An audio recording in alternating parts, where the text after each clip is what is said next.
الحمدللہ والصلاۃ والسلام علی رسول اللہ بسم اللہ الرحمن الرحیم۔ لغو اور باطل کلام بیہودہ افعال روزے کے منافی ہیں۔ حضرت ابو ہریرہ رضی اللہ تعالی عنہ راوی ہیں کہ اللہ کے رسول صلی اللہ علیہ وسلم نے فرمایا، جو شخص روزے کی حالت میں لغو، باطل کلام اور بیہودہ افعال نہ چھوڑے گا تو اللہ کو اس بات کی پرواہ نہیں ہوگی کہ اس نے اپنا کھانا پینا چھوڑ دیا ہے۔ حدیث سے معلوم ہوا کہ اللہ رب العزت کو اس کے کھانے پینے چھوڑنے کی کوئی پرواہ نہیں ہوگی جب تک کہ وہ جھوٹ، بہتان، چغل خوری، بیہودہ کلام، منافقت، غیبت،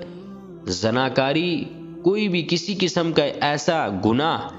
کہ جو کبیرہ گناہ ہو، صغیرہ گناہ ہو، تو اللہ رب العزت کو اس بات کی پرواہ نہیں ہوگی کہ اس نے کھانا پینا تو چھوڑا لیکن جو باقی گناہ ہے، زبان، کان، دیکھنا، چلنا پاؤ، یہ سارے گناہ وہ کرتا رہا تو اللہ رب العزت کو، جیسے حدیث کے اندر آیا کہ اس کے کھانے پینے تو وہ صرف پیٹ سے بھوکا رہا، باقی گناہ تو وہ کرتا رہا۔ اللہ رب العزت ہمیں صحیح معنوں میں روزہ رکھنے کی توفیق عطا فرمائے۔